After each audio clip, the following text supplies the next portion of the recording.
Hey guys, and welcome back to the channel. I am absolutely delighted to have Daniel from Devil and Sons Guitars back with me. Hey, how you doing, brother? Great, keep bumping elbows, don't we? I think that's a long-term thing now. Yeah, I think so. The new hello. It is boiling hot. And what's more, I've got a boiling hot guitar here. It's a melted one. It looks very much, like it has been through the same hell and high water that we've been through today.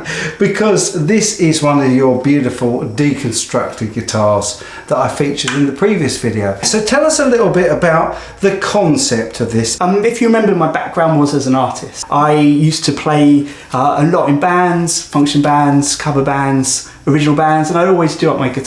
Right. And then I started moving away from the things that go on walls and wanted to do something that was a bit different. Right. And at the time, one of the things I looked at were these cigar box guitars and making something quite simple like that. Yeah. And I decided I would use some old skateboards that were all smashed up and broken.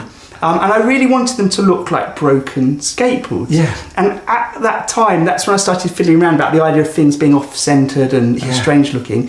And it was at that time that I think I really discovered this thing about relicking. Right. And I also discovered the conversations people have where they're very divisive about what makes a guitar legally relicked through years of play. Although I would say I've had a guitar for 25 years that has got one tiny scratch in it because I'm way too precious to naturally relic a guitar. Me too, as you can see. So I have nothing against that relic, but it was sort of the combination of just seeing the ludicrousy of that discussion and having made these smashed up skateboard guitars that I thought I'll try it with an actual guitar.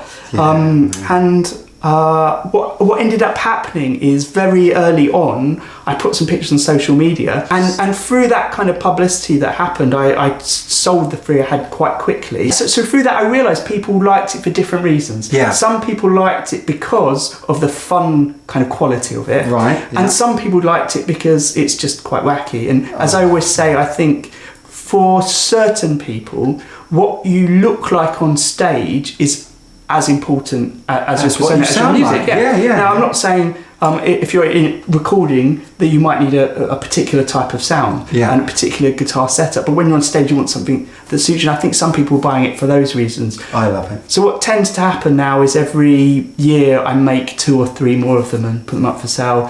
And occasionally someone sent me their own telly, asked me to do it to their guitar. Yeah. Because a lot of what I do is customising people's own guitars. Right. Well, I might give you one of mine to do.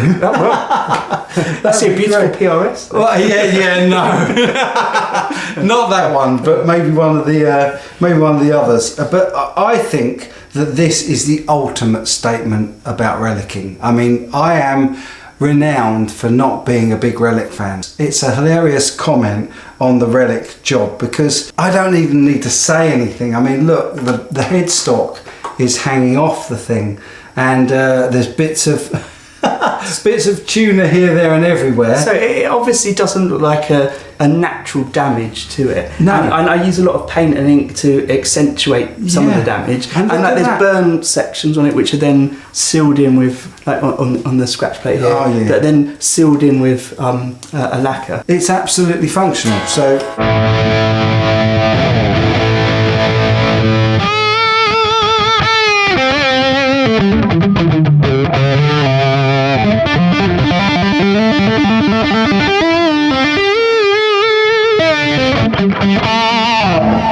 yeah, I mean, it's got to be something you can use, really, I think. it works. I love the fact that you've actually managed as well to reroute the neck pocket and still get it to work, even though you've got that flipping great space. So if you imagine the template you might use to cut the guitar body, to shape the guitar body, and getting a blank wood, shaping the body, and then picking up the template and adjusting it a bit. Yeah. And that's essentially what it is.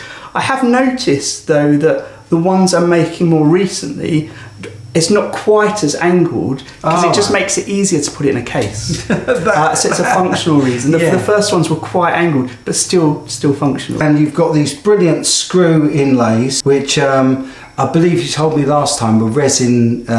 Yeah, so it's just simply as I might do with a fretboard. I drill the holes in. Yeah. And then I cut the tops off screws. Drop a them mix of mainly old screws that I've got around, and drop them in, and then resin over the top and scrape that back. I just love it. I think this is the ultimate Relic guitar. I don't know what you guys think. Let me know in the comments down below if you think that this is the ultimate Relic. I love the ferrules. That is that I hilarious. think adds really for me to the back, having the ferrules all off centre like that. Definitely. But that's really the only difference when you're sitting down and playing. Yeah. And when you're standing up, I was saying to some of the other builders here, my favourite guitar that I've got is a bass guitar. It's an Ibanez Iceman, and it really struggles when you're playing live with nose diving. Yeah. And this does it a lot less. Yeah, no neck really dive for this. No. Well, you can't have neck dive because the body is diving at the same time as the neck is. So that actually, the funny thing is, for a Strat,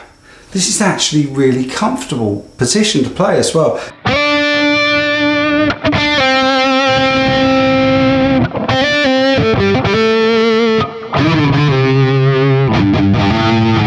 And there's all those rumours that I'm sure you've heard about Keith Richards being the first person to initiate relicking because he wanted these new guitars, but he didn't want to look like he had a new guitar, which isn't true, I believe. No, but, the only reason I actually like playing relics, and I will say that I think that Dave Friedman does a really good job on relics, and that is because they feel played in, and that's the only reason I can see to own a relic. You want a neck that feels nice and smooth, all the ends of the fret ends have been played in for years. This is a statement. I would play this guitar on stage because it's a statement. It's basically saying, look, I haven't Relic this guitar.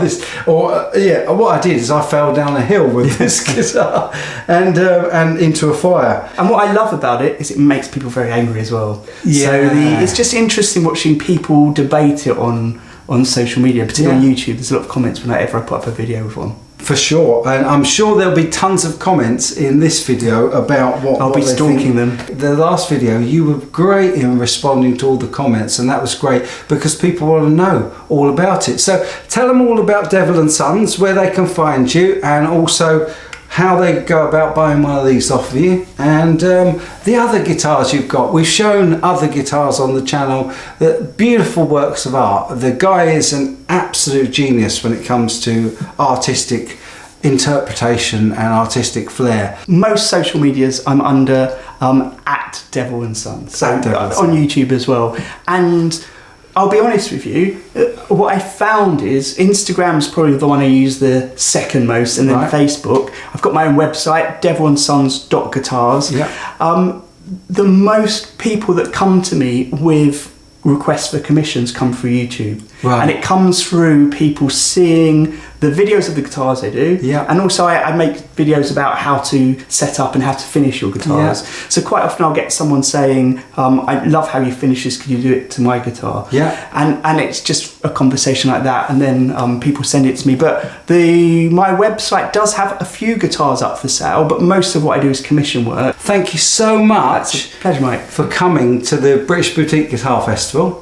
And check out Daniel not only on Instagram but also check out his YouTube channel. There's some great videos on there of build process and stuff like that, and also, as he said, there's advice on finishing guitars and all that good stuff. I'd like to say a big thank you as well to my friend Leigh for switching. Thank you, Leigh Fugue on the switcher there, and also a big thank you to David Dyke, Luthier Supplies, for being the sponsor for the British Boutique Guitar Festival 2021. Thank you so much, David.